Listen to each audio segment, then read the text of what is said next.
esperando que todos entiendan. De nuevo a cada uno de ustedes, doctora.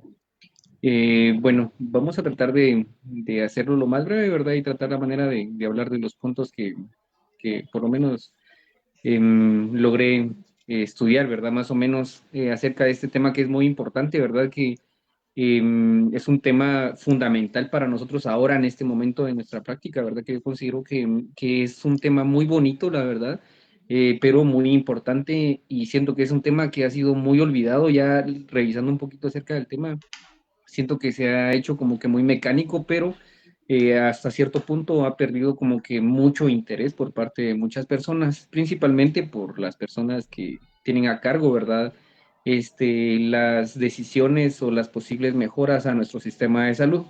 Entonces vamos a iniciar, bueno, en este momento, hoy la plática será acerca básicamente de los objetivos de una sala situacional, ya que esta es muy amplia, si lo decimos así, tiene varios componentes, los cuales iremos viendo y conociendo un poquito de ellos durante el desarrollo de las clases, ¿verdad? Entonces, el día de hoy más o menos será como una breve introducción, conceptos básicos de la sala situacional y en este caso principalmente los objetivos, ¿verdad? Que de eso estaremos hablando ahorita.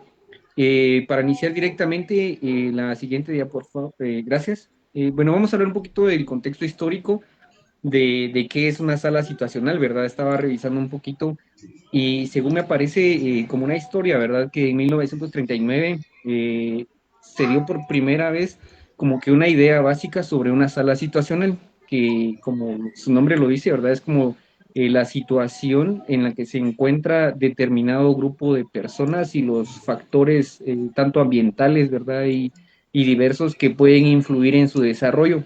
Entonces, esto inició en la Segunda Guerra Mundial. Se dice que cuando estaba en una población específica que era el sur de la ciudad de Londres, que era constantemente bombardeado por las fuerzas alemanas, ¿verdad? Entonces, pero sin embargo era un punto muy específico de la ciudad, que era el sur de esta misma, ¿verdad? Que era bombardeada frecuentemente. Entonces, en aquel entonces el primer ministro Winston Churchill, que era el que estaba a cargo, eh, pues básicamente precisaba conocer si los eventos que ocurrían, en este caso eran los bombardeos, si estos eventos eran planificados realmente, si las fuerzas alemanas tenían información y logística para directamente atacar esos objetivos o eran realmente nada más como que un evento al azar. Entonces él decidió reunir a un grupo de personas en los cuales se incluían militares, se incluían altos mandos del ejército, ingenieros y muchas personas, los cuales tenían como finalidad estudiar la situación, el contexto del lugar y más o menos tratar de lograr interpretar más o menos si los ataques eran dirigidos o eran por casualidad nada más, lo cual nos da como finalidad en este caso la distribución de Poisson, que si nos recordamos que esto lo veíamos en bioestadística, que se dice que en la teoría de la probabilidad y la estadística, la distribución de Poisson es una distribución de probabilidad discreta, en el cual que expresa a partir de una frecuencia de ocurrencia media la probabilidad de que ocurra un determinado número de eventos durante cierto periodo de tiempo. Entonces, eso quiere decir que más o menos esta distribución se utiliza para observar más o menos y comprobar la ocurrencia de ciertos eventos en un periodo de tiempo y en un lugar específico. Siguiente, por favor. Y entonces así es como encontramos ya la definición específica de sala situacional.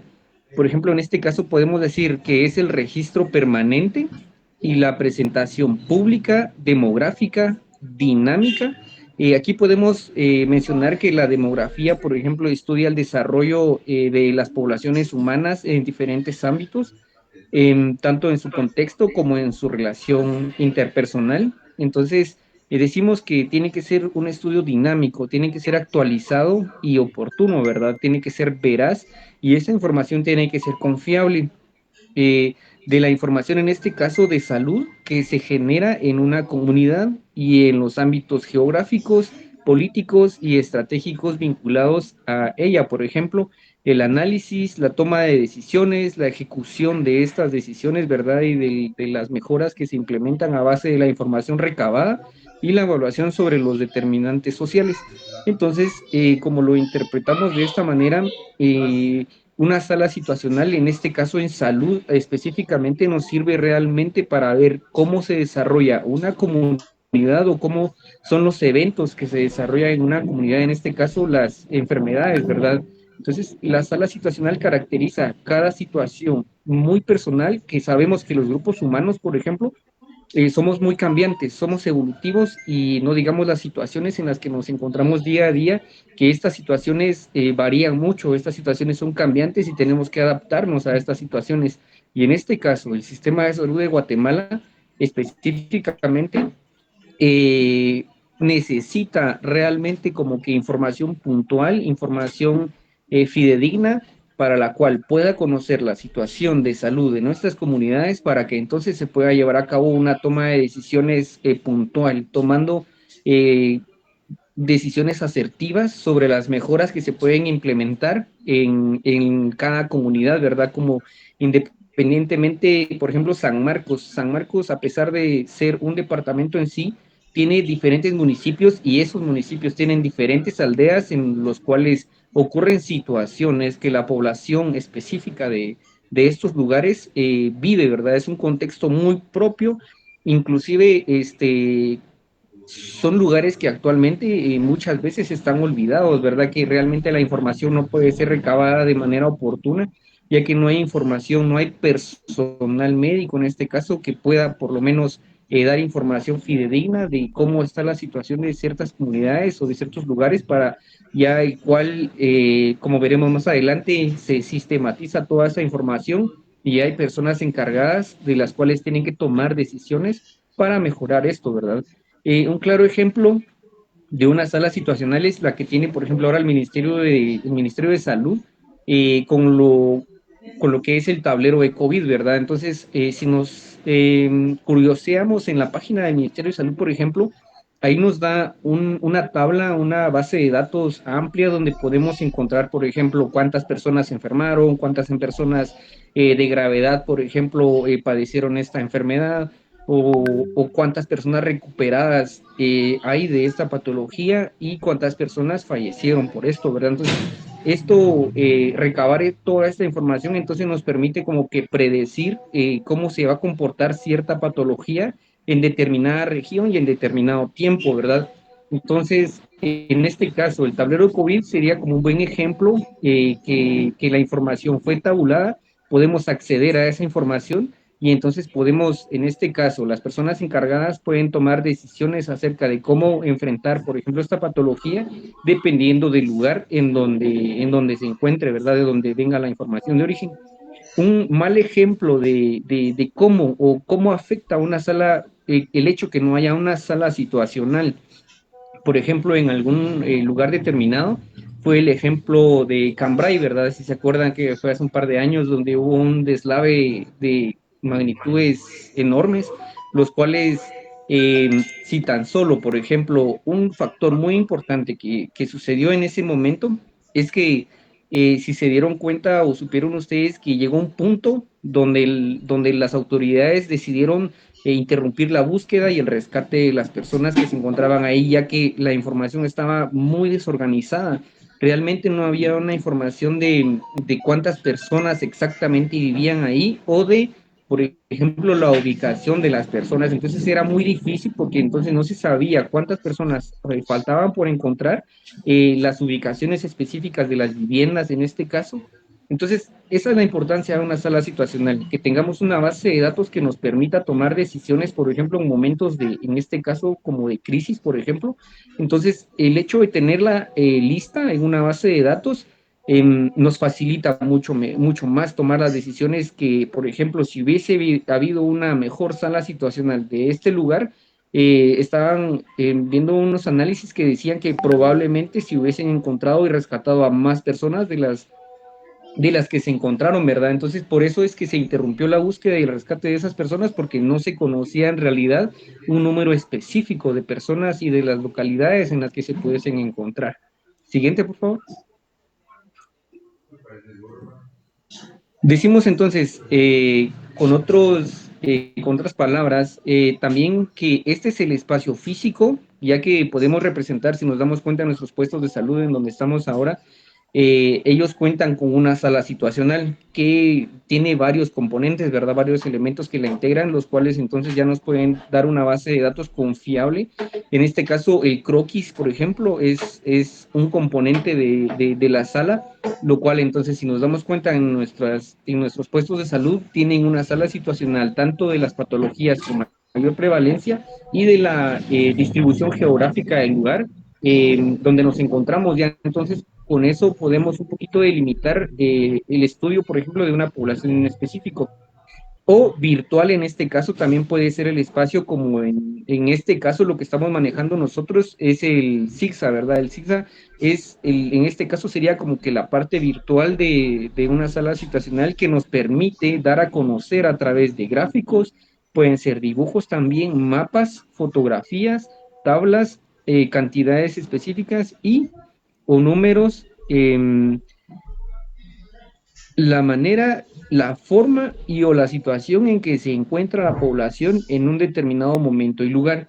Entonces, como veremos más adelante, el hecho de nosotros tener este material, el ZigZag en nuestras manos, es muy importante llenar bien los datos, la información, tratar la manera en que sea lo más puntual posible, ya que esto a nivel nacional entonces nos ayuda como para decir en qué lugar está más afectado por ciertas patologías. Por ejemplo, estábamos hablando con mis compañeros el otro día con esto de la investigación por regiones, de que en el altiplano marquense, por ejemplo, esta región es muy caracterizada por el clima frío, ¿verdad? Por la altitud que tiene al nivel del mar, por lo cual entonces relacionándolo con esto hay una alta prevalencia de enfermedades respiratorias, a diferencia de otros lugares, ¿verdad? Entonces, esto nos permite tener una idea general que si nos pusiéramos a comparar, digamos, las CISAs y nuestros diagnósticos que tenemos casi diario, tenemos una alta afluencia de personas que padecen de enfermedades respiratorias y hay como que podemos subdividirlas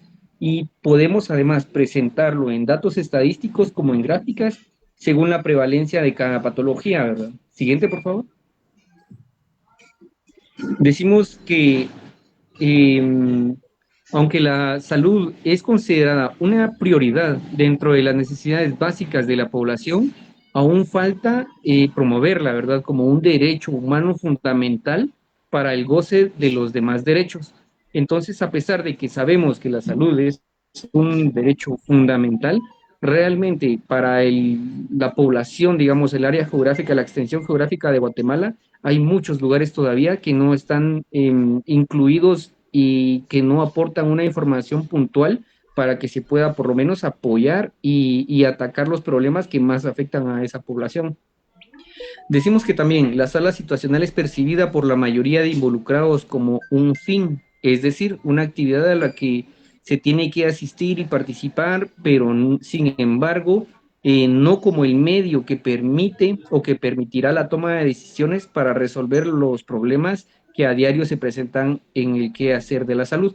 Entonces, lo que les decía, ¿verdad? Al principio, muchas veces esta sala situacional, muchas personas involucradas solo lo ven como algo que hay que cumplirlo, que hay que hacerlo y hay que tenerlo como un requisito. Sin embargo, no se toma realmente como lo que es, ¿verdad? Es lo fundamental para nuestro sistema de salud, ya que a partir de aquí podremos entonces tomar decisiones, ¿verdad? Podremos implementar mejoras en servicios específicos por ejemplo, en el aporte de materiales o equipo para ciertos grupos poblacionales de acuerdo a las necesidades que ellos tengan. Porque muchas veces, por ejemplo, cuando no se integran las altas autoridades en salud, a los que les toca hacer la sala situacional y la recolección de datos, lo toman nada más como algo que hay que cumplir por tarea, ¿verdad? Es algo mecánico, automático nada más, y no se lleva realmente un análisis de lo que conlleva la información que tiene que ir para conformar nuestra sala situacional. Siguiente, por favor.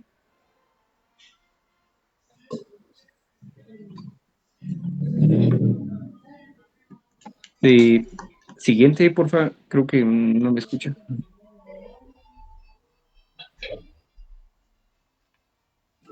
Catherine, Bien, gracias. entonces, El documento mencionaba acerca de una... Perdón, es que se trabó la pantalla. No, ya estuvo, gracias, nítido ahora. Entonces, el documento mencionaba una justificación, ¿verdad? Que menciona el sistema de información y la información como tal deben considerarse los insumos básicos para conocer los avances y o el retroceso en este caso en la materia de salud, ¿verdad? Entonces, toda esta información que nosotros proporcionemos en nuestro sistema, por ejemplo, de información como el CIGSA, esta información en teoría tendría que ir a hacer un conjunto y una base de datos amplia, con lo cual nuestras autoridades tendrían la posibilidad o en este caso la responsabilidad de tomar y hacer mejoras en nuestros sistemas de salud. Algo que comentábamos alguna vez en la universidad era que un catedrático nos mencionaba que Guatemala está sobrediagnosticada, o sea, hay datos de un montón de cosas. El problema no es que no sepamos qué es lo que está pasando en nuestro país, el problema está en que las personas que tienen a cargo la toma de decisiones aparentemente analizan esto, pero sabemos que los fondos realmente que están destinados para cubrir mejoras en nuestro sistema de salud son desviados hacia el lavado de dinero, tantas cosas, ¿verdad? Que hay la corrupción que acapara nuestro sistema de salud hace que, y aunque hayan recursos, porque nos hemos dado cuenta muchas veces que hay los préstamos millonarios que se llevan a cabo en el Congreso de la República, son demasiado, inclusive inimaginable, ¿verdad? La cantidad de dinero que ellos manejan. Sin embargo, no se destina casi nada para mejorar la salud, a pesar de que sabemos de que nuestras comunidades, nuestros lugares más alejados, tienen carencias y tienen necesidades básicas. Esto se hace como que nada pasó. A pesar de que la información está, a pesar de que sabemos que está pasando, ya en la práctica nuestras autoridades, en este caso, a mi parecer, en opinión personal, yo considero que el problema es ahí, porque la información llega, saben que necesitamos ciertos insumos, saben que nos pueden apoyar de ciertas maneras, pero sin embargo, este tipo de ayuda nunca llega e inclusive se va para proyectos personales de los políticos, ¿verdad? Como ya hemos sabido mucho. Decimos como resultado de la vigilancia epidemiológica se debe dar respuesta efectiva y eficaz a los problemas de salud por medio de tres elementos. Estos son los elementos que conforman básicamente como lo que la base para conformar una adecuada, o sea, la situacional es como el ciclo del reflejo, ¿verdad? Donde tenemos un sistema que lo conduce, una máquina central como el cerebro que la procesa y nervios periféricos que también ya conllevan una respuesta. En este caso, el medio de entrada es la información registrada, que en este caso somos nosotros, el personal que está en este momento en el campo, escribiendo la información, recolectando los datos y en este caso mandando la información. Por ejemplo, ahora yo supongo que todos, ¿verdad? Pero me comentan que yo ya tengo como una base de datos de las ICSAS, de la producción, si lo decimos así, que yo llevo en la base de datos. Ya es como que solo ingresar con código y se tiene una lista de la información, ¿verdad? Y ya un poquito más organizada. Y el procesador en este caso es el análisis de la información. Ya se recibe toda la información, se analiza y como último está la salida, que son los planes de acción, lo que les mencionaba la intervención ya de si miramos algo que no está funcionando bien y se analizó bien y ahora merece una respuesta efectiva y eficaz para por lo menos testar propuestas de mejora, ¿verdad? Siguiente, por favor.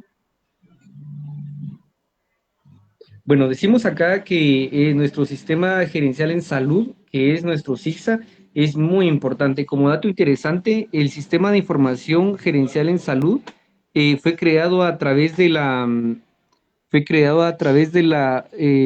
resolución de un acuerdo, no veo muy claramente aquí, es el 5095 de fecha el 15 de octubre de 1997. A partir de esta fecha han habido modificaciones, ¿verdad?, en nuestra SIGSA porque se ha visto que hay muchas variantes de acuerdo a la información que se necesita recabar. Entonces, pero a partir de esta fecha más o menos fue donde se inició con un sistema ya más organizado, ya para entonces recolectar la información, tratar la manera de procesarla y de dar la respuesta que en teoría debería de darse para los problemas de salud, ¿verdad? Entonces, como funciones principales, ¿cuáles son las funciones principales de nuestra SIGSA, la cual utilizamos todos los días? Es recoger y procesar la información sobre salud, financiamiento, la planificación y los recursos humanos y la gestión de los hospitales. Entonces ya aquí, dependiendo de cómo se reciba la información, depende de los lugares donde estemos, ya es cuando la información se procesa, ¿verdad? La importancia que toma el registro completo de la información requerida en dichos instrumentos es muy importante, aunque sea tedioso a veces y cuesta mucho escribir cuando tenemos una fila de pacientes esperándonos. Sin embargo, es muy útil el hecho de procesar esa información y de por lo menos reportarla como debe de ser. Siguiente, por favor.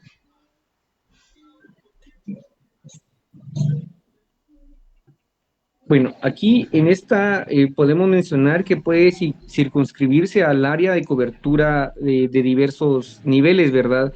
Empezando desde un puesto de salud, inclusive un centro de atención permanente o un área de salud en sí, un centro de convergencia, una prestadora de servicios básicos de la salud, para una jurisdicción, para un distrito municipal de salud o inclusive para un departamento o para todo un país. Es cuando esto influye, ¿verdad?, en la capacidad de recolectar la información. Siguiente, por favor. Y aquí, bueno, voy a tratar de leerlo rapidito, ¿verdad? Porque es el concepto nada más. ¿Qué es la sala situacional? Como objetivos principales, el objetivo general es desarrollar una cultura de análisis y uso de información producida en los servicios de salud institucionales y comunitarios para que mediante la aplicación del instrumento de la sala situacional se identifiquen las inequidades en salud y sus determinantes y se puedan aplicar a las intervenciones más costo efectivas, mejor sustentadas para reorientar los servicios de salud hacia la atención de las prioridades identificadas con eficiencia y eficacia, a fin de mejorar las condiciones de salud y de vida de la población con calidad y equidad, ¿verdad? Como les mencionaba hace ratos, la idea de este sistema de información que nosotros llenamos todos los días es que se recolecte la información verídica y que realmente se reciba esa información y existe una respuesta por parte de nuestro sistema de salud de acuerdo al ámbito de cada comunidad, ¿verdad? Ese es el chiste, que no sea solo como generalizar, sino especificar un poquito más e individualizar las necesidades de cada comunidad en este caso, ¿verdad? Siguiente, por favor. Y los objetivos específicos, ¿verdad? Específicamente, ¿cómo lograr esto? Hay que identificar y medir las desigualdades e inequidades existentes entre grupos humanos, especialmente los más vulnerables o postergados. Lo que les mencionaba, por más cerca que se encuentre un municipio de otro, realmente las cosas o las enfermedades, en este caso las situaciones que afligen a un grupo, pueden ser muy diferentes, a pesar de la cercanía que tienen un municipio con otro, una comunidad con otra, hay variantes que específicamente solo un grupo poblacional puede o vive, digamos, el día a día, entonces es muy importante identificar y ser muy específicos, ¿verdad? Como segundo objetivo, se dice que es ajustar los planes operativos a las políticas, prioridades y compromisos de gestión de salud para la reducción de las brechas detectadas. El tercero menciona que para fortalecer la capacidad de anticipar las amenazas que pueden profundizar las inequidades en salud pública y proponer la respuesta institucional y social organizada frente a dichas amenazas. Lo que les mencionaba en el desastre de Cambrai, ¿verdad? La idea es sistematizar esa información, tenerla disponible y con esa información prever las posibles situaciones no tan favorables que le pueden suceder a ese grupo específico de gente, para ya entonces tener listo por cualquier situación una respuesta efectiva que pueda por lo menos llegar y resolver las necesidades de este grupo poblacional. Siguiente, por favor. Y como último objetivo es incorporar progresivamente esquemas y procedimientos metodológicos, prácticos e innovadores que faciliten combinar información de fuentes y sectores diversos como un apoyo al proceso de crear escenarios favorables para la reducción de las inequidades y los mecanismos para su monitoreo y evaluación en los diferentes niveles de gestión, con especial énfasis en el nivel local. Siguiente, por favor. Bueno, básicamente es como la introducción de la sala situacional y ya durante el desarrollo de las clases iremos viendo más específicamente los elementos que la integran, ¿verdad? Ya sería el tiempo con mi compañero Pablo. Buenas tardes. ¿Qué tal, Buenas doctora? tardes. Buenas tardes, compañeritos. Gracias, Dante. Gracias, Dante. Gracias, Dante. Vamos a empezar con la clase de atención al neonato. Y, bueno, por favor, primera diapositiva. Iniciamos mencionando acá algunos aspectos importantes, ¿verdad? Y es de que, por ejemplo, se había considerado de que la mortalidad neonatal iba en descenso, ¿va? Pero según las encuestas estas nacionales de salud materno-infantil, dicen todo lo contrario. Y pues se evidencia de que la mortalidad neonatal no ha presentado ningún cambio, ¿verdad? Y también es resaltable mencionar de que pues el nacimiento se considera como el punto más crítico en la vida del ser humano y pues es sumamente importante abordarlo de una manera adecuada, teniendo en consideración todas las pautas y todas las consideraciones que nos mencionan estas normas, ¿verdad? Por favor, siguiente. Esto es lo que les mencionaba, de que el nacimiento, pues, es el momento más crítico de la vida del ser humano y implica varios riesgos, como por ejemplo hipoxia, enfriamiento, contaminación, traumatismos, ¿verdad? Cada uno, pues, con su diferente cuidado, como vamos a irlo viendo con el transcurso de la clase. Aquí, pues, siguiente diapositiva, por favor. Aquí los objetivos, ¿verdad? Los objetivos que vamos a tener acá va a ser contribuir a la disminución de la mortalidad y morbilidad en el periodo neonatal por medio de intervenciones básicas basadas en evidencia científica, ¿verdad? Vamos a promover el derecho de salud integral neonatal, promover los estándares básicos recomendados para la atención de la salud integral y promover acciones en la familia y comunidad para poder lograr un entorno favorable para los neonatos. Vamos a prevenir, detectar y tratar de manera integrada y oportunamente las enfermedades prevalentes en el neonato. Siguiente. Y aquí las normas, pues, se dividen directamente en intervenciones directamente después del nacimiento y cuidados antes de iniciar la atención neonatal. Estos cuidados antes de iniciar la atención neonatal son básicos, prácticamente lo que todos debemos hacer, como por ejemplo que tenemos que preparar un área para la atención del parto, vamos a preparar un área para la propia reanimación. Esto, pues, lógicamente, sí es 100% necesario y vamos a verificar que contemos con todo el equipo para la reanimación, ya sea, dígase, ambús, sea la perilla, la incubadora, la máquina, el módulo térmico, perdón, los diferentes tamaños de tubos según el peso del paciente, en dado caso sea necesario. Tenemos que conocer los antecedentes directamente de la madre desde antes de prepararla para la labor del parto, pues es completamente importante saber si la madre es hipertensa, saber si la madre es diabética, saber si la madre ya tuvo ruptura de membranas, perdón, y cuánto tiempo, todo eso es completamente importante saberlo antes, ¿verdad? Y también, por ejemplo, podemos involucrar en la medida de lo posible al padre, a algún familiar, a la comadrona o acompañante en el proceso de nacimiento y de los cuidados neonatales, ¿verdad? Vamos a tener intervenciones inmediatamente después del nacimiento, como por ejemplo vamos a colocar directamente al neonato encima de la madre, esto se le va a denominar el apego inmediato, y vamos a secarlo con un paño limpio, incluyendo la cabeza, y luego vamos a descartar este paño, ¿verdad? Y le vamos a colocar un gorrito, siempre recordando, como las instrucciones del NALS, si vamos a secar a un niño, tiene que ser en dirección cefalocaudal, y este apego materno pues nos va a favorecer tanto a esa transferencia de inmunidad que va a poder tener la madre hacia el recién nacido, y la familiarización con toda la microbiota de la misma madre, ¿verdad?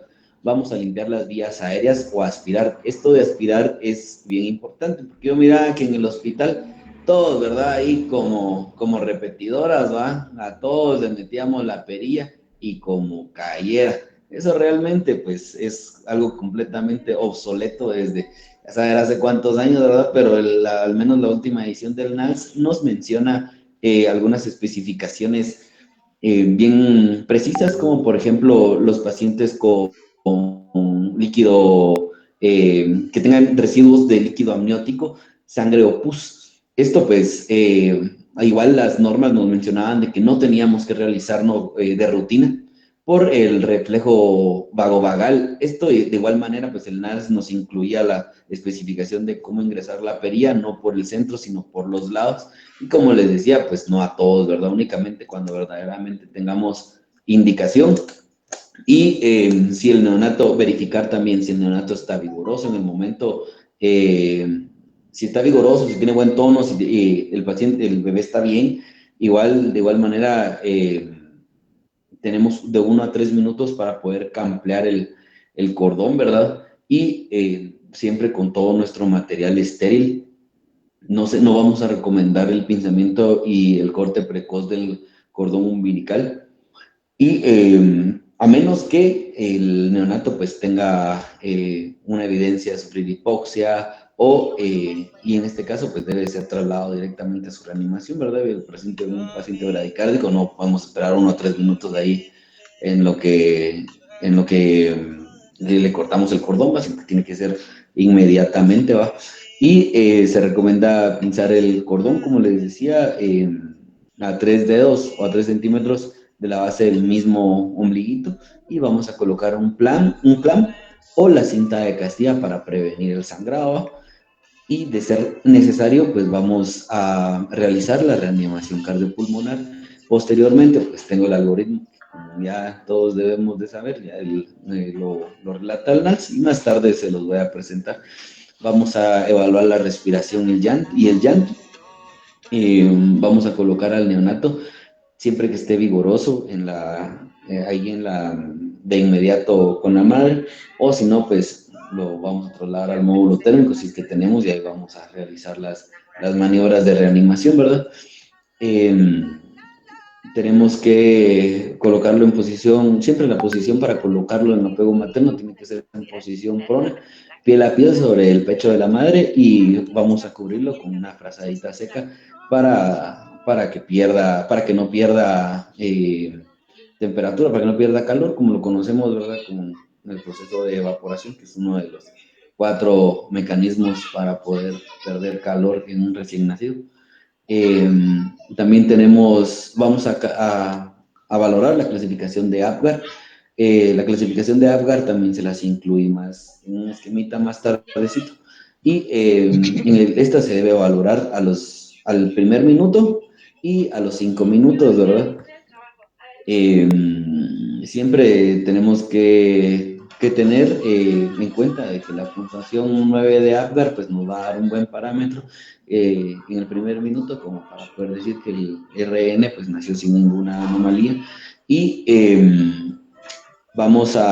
ahí es donde vamos a seguir con los cuidados para que el bebé pues conserve su temperatura, ¿verdad? Vamos a brindar de una vez plan educacional a la madre para iniciar la lactancia materna exclusiva. Esto tiene que ser en la primera hora de vida, y lógicamente tenemos que tener en cuenta de que las propiedades inmunológicas y nutricionales del calostro nos van a dar el mejor desarrollo tanto inmunológico como neurológico del RN, ¿verdad? Vamos a determinar también la edad gestacional. Esto según puede ser Capurro o Silverman en RN, que son prematuros, ¿verdad? Y de igual manera, pues ahí las normas traen la clasificación Capurro. También vamos a pesar y vamos a tallar al RN, vamos a medir la longitud del perímetro cefálico. De inmediato también vamos a decir la enfermería, o nosotros mismos podemos hacerlo, de que vamos a distinguir al RN con las respectivas pulseritas para él y para la mamá, ¿verdad? Para que no haya ningún tipo de confusión. Vamos a administrar la vitamina K, 1 miligramo vía intramuscular y vamos a aplicar el cloranfenicol en ungüento o en gotitas en cada ojo, ¿verdad? Esto siempre válido en RN masculino y en RN femenino, pues en los ojitos y en el área de lo que es la vulva. También vamos a limpiar todo el meconio y sangrado de la piel cuando estos estén presentes. Cabe resaltar de que un RN con meconio, pues vale la pena mantenerlo en vigilancia, no simplemente darlo así, entregarlo a la madre. Pues un RN con meconio, pues sabemos que puede presentar síndrome de, manifestaciones de SDRA en la primera, en las 12, incluso hasta en las 24 horas posteriores, ¿verdad?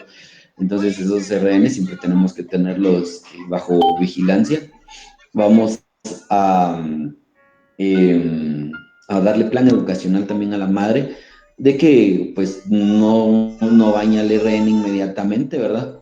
Y vamos a vigilar de que enfermería pues cumpla con la administración de vacuna BSG y hepatitis B de inmediato. Al nacer se tienen que poner estas dos vacunas. Vamos a mantener el alojamiento conjunto de ambos, de RN y madre, en una habitación que cerciorarnos pues que la habitación esté templada o si no se puede, ya que nuestras instalaciones pues muchas veces no cuentan con esto. Vamos a tener que proporcionarle la cantidad prudente de ponchitos para que ella pueda mantener la temperatura corporal y con esto calentar también al bebecito, ¿verdad? Y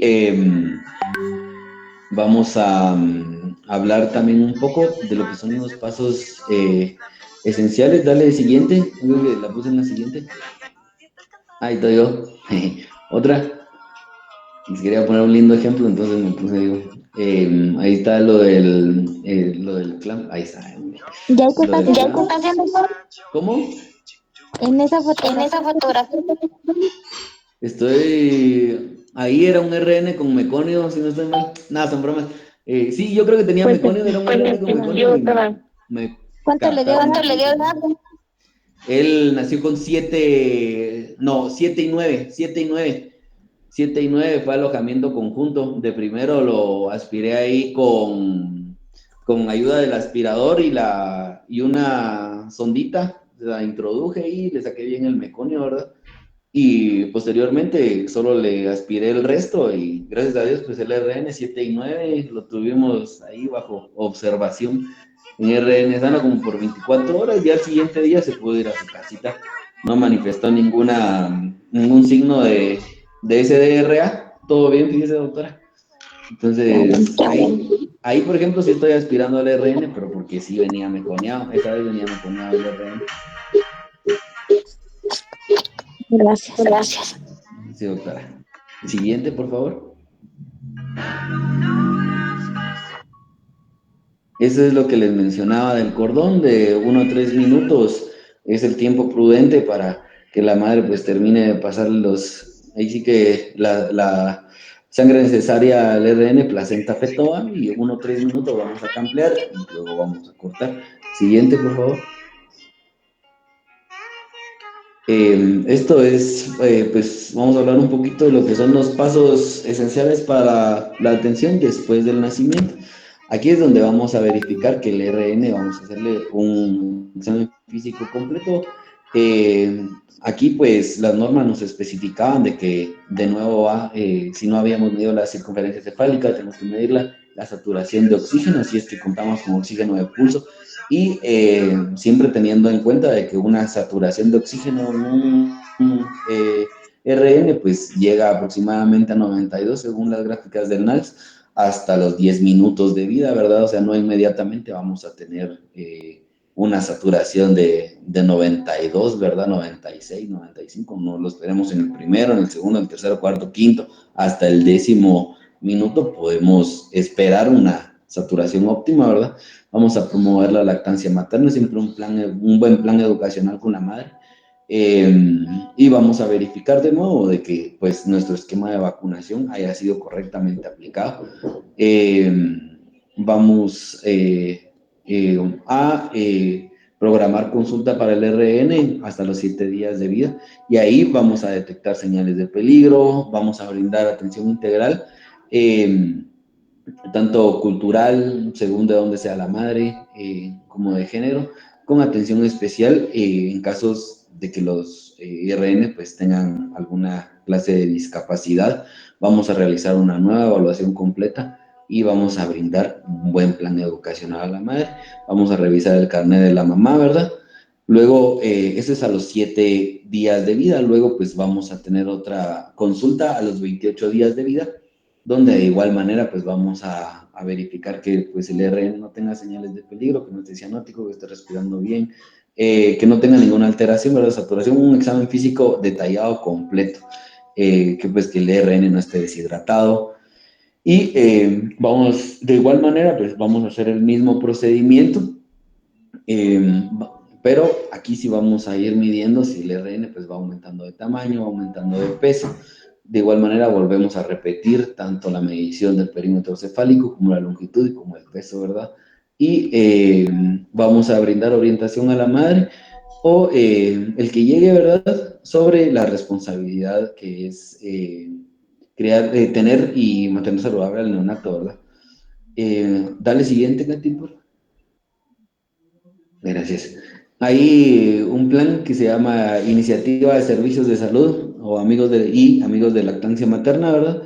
Y es una estrategia que creó el Ministerio de Salud Pública, que es para la promoción y el apoyo a la lactancia materna, ¿verdad? Que tiene que ser aplicada por todos los servicios de salud. Y se va a basar en la implementación de 10 pasos.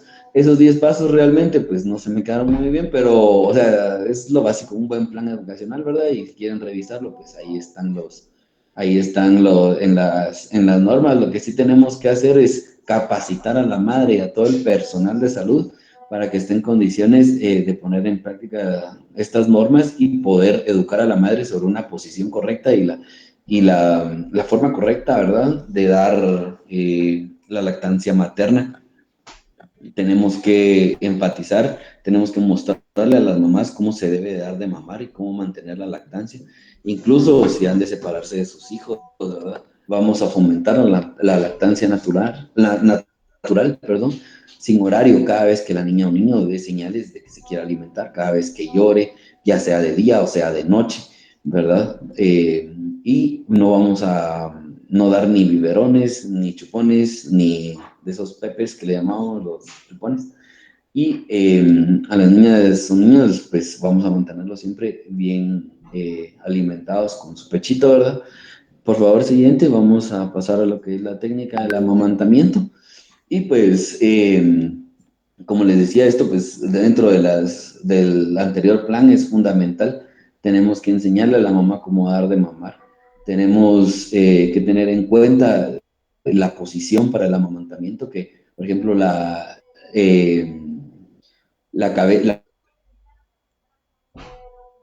cabeza y el cuerpo del RN pues están alineados y frente a la madre.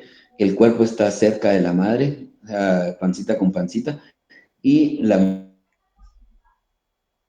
madre sostiene, está frente al pezón de la madre. Ahí está la forma correcta y la forma incorrecta de cómo practicar pues el amamantamiento, ¿verdad? Y también cerciorarnos de que el RN pues tenga un buen agarre, de que la barbilla toque el pecho o esté próximo a tocarlo, de que la boca esté bien abierta, de que el labio inferior esté vertido, o sea, tiene que ir hacia afuera, hacia afuera. Y la areola pues es más visible por arriba de la boca que por abajo. Esa es una posición correcta. Si se dan cuenta, pues ahí en la gráfica está bien explicadito. Por favor, vamos a darle otra diapositiva. Y estas son las posiciones en las que una madre puede amamantar. Como les digo, les comparto esta imagen. Y pues puede ser con la madre acostada, acunado transversal, acunado cruzado, recostada o axilar. Estas son las variantes que puede siempre cerciorándonos de que, como les había mencionado, tengan un buen agarre y tengan una buena posición para el amamantamiento. Esto es fundamental, ¿verdad? Pues bueno, démosle la siguiente, por favor. Bueno, antes de pasar a esta diapositiva, pues cabe recalcar de que siempre se tiene que dar un buen plan educacional. de que pues la mamá tiene que permitir que el bebé pues mame lo suficiente durante del primer pecho antes de cambiar al segundo, o sea, no solo un ratito y ya lo vamos a pasar al otro nada más porque ya, sino que sí tiene que ser considerable lo que él ya haya mamado, ¿verdad? De que también cerciorarnos, decirles a la mamá de que le dé de los dos pechos para tener una buena cantidad de leche y de que es indispensable la succión frecuente y el vaciamiento de cada pecho para una producción adecuada de leche.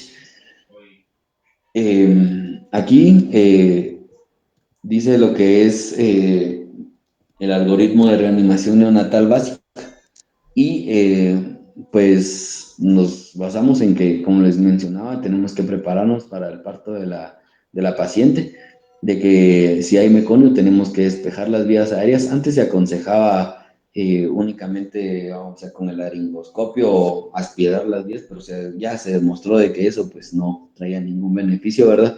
Únicamente bien aspiradito para que en la primera respiración el RN no degluta ese meconio. Eso sí es bastante importante. Antes del llanto del RN, recuerdo que había leído una guía sobre síndrome de aspiración meconial. Antes del primer llanto del RN, tenemos que cerciorarnos de que no haya ningún residuo de meconio en la boca del RN, ¿verdad? Esos sí los tenemos que cerciorar. Y eso lo podemos hacer con un buen aspirado de una vez, e incluso sale la cabecita del RN y podemos ahí aspirarlo. Si tenemos un aspirador, mejor adaptamos una sonda con una sonda de aspiración y con eso aspiramos la boquita del RN, la naricita e incluso, y después de eso podemos utilizar la perilla. Todo eso no nos va a demorar más de 10 segundos, ¿no? Y posteriormente una buena limpieza, pues ya estimular al RN para que llore, ¿verdad? Eso pues nos va a ayudar bastante.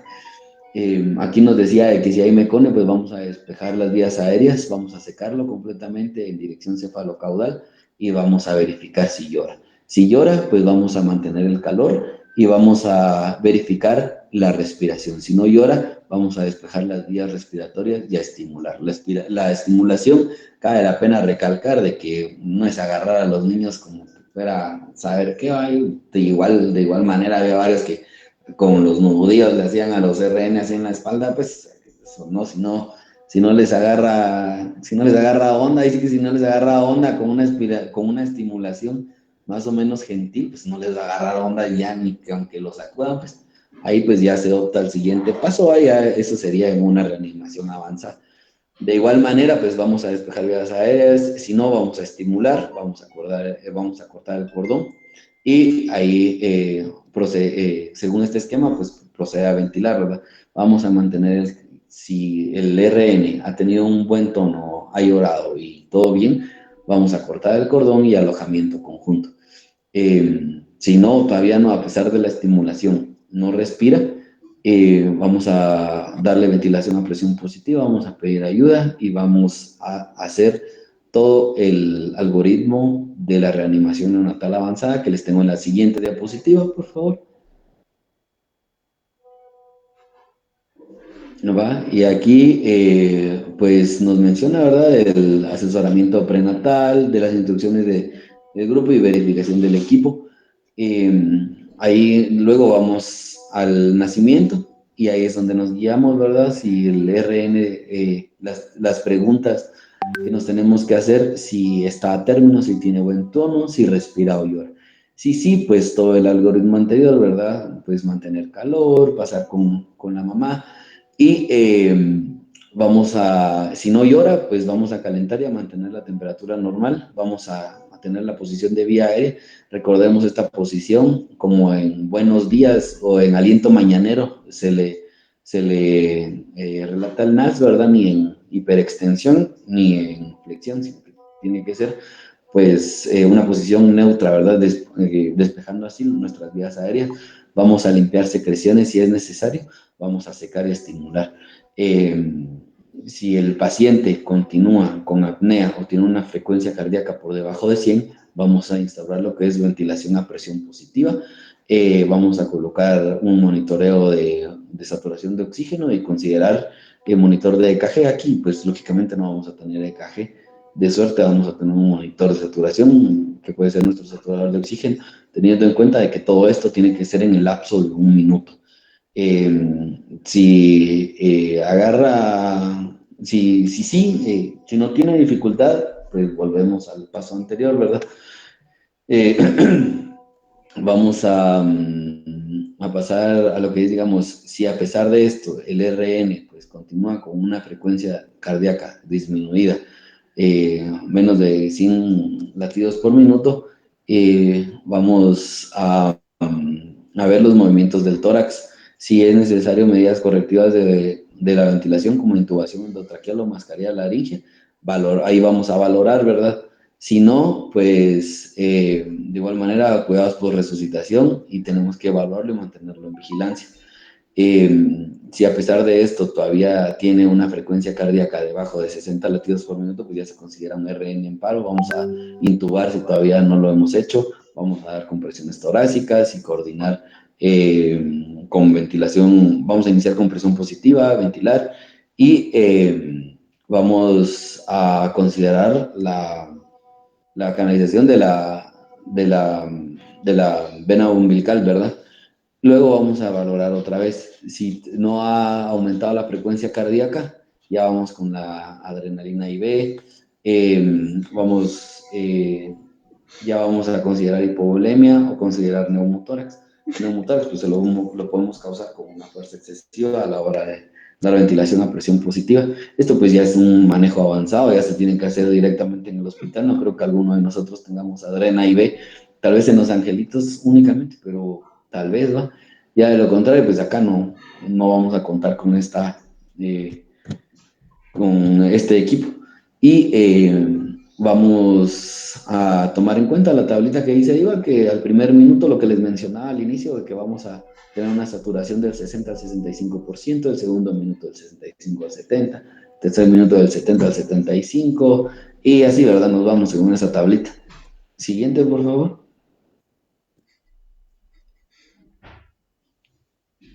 Esto era cuidados esenciales del neonato y detección de señales de peligro.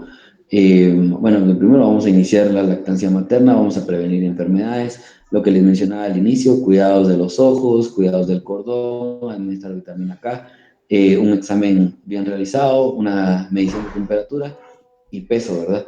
Si está normal, vamos a brindar apoyo a la lactancia materna, aconsejar sobre problemas de la lactancia, vacunar, vamos a reevaluar al bebé antes del alta y vamos a brindar orientación a los padres para el cuidado domiciliario. Si vamos a tener un problema, pues con una temperatura normal vamos a mejorar los cuidados térmicos y ver si requiere cuidado continuo. Vamos a prolongar el cuidado piel con piel, ¿verdad? Y si tenemos si el RN pesó menos de 2.000 gramos, de igual manera vamos a prolongar el cuidado piel con piel. Y si requiere apoyo continuo, vamos a seguir en los cuidados intrahospitalarios. Señales de peligro, vamos a tener una respiración rápida, un tiraje costal, vamos a tener una temperatura mayor a 37.5 o menor a 35.5, que el RN pues no se quiere alimentar, de que el RN no se mueve, de que el RN presente convulsiones. Luego el siguiente paso del esquema es administrar antibióticos y vamos a buscar cuidados avanzados, es decir, vamos a poder referirlo al hospital. Con estos signos de peligro, si el RN pesa menos de 1.500 gramos o tiene ictericia severa, ¿verdad? Siguiente, por favor. Y luego la clasificación según el peso, que de 2.500 gramos o más va a ser un normal, va de 1.500 a 2.500 va a tener un bajo peso, de 1.500 a 2.500 gramos va a ser muy bajo peso y menor a 1.000 va a ser extremadamente bajo peso. Aquí lo más seguro es que tengamos que buscar una ayuda intrahospitalaria para poder continuar con las medidas de tratamiento para el RN, ¿verdad? No lo vamos a poder tratar acá. Eso es más que todo, compañeros, eso en base al peso es algo que podemos estimar rápido, que no es necesario que nos vayamos a las tablitas, sino que en base al peso de una vez clasificamos normal, bajo peso, muy bajo peso, extremadamente bajo peso. Recordemos, cada uno de estos va a tener factores de riesgo. Únicamente, compañeros, esa sería nuestra exposición el día de hoy. Muchas gracias, Pablo. Muchas gracias. Perdón. Chicos, sí, me parece muy bien todo lo que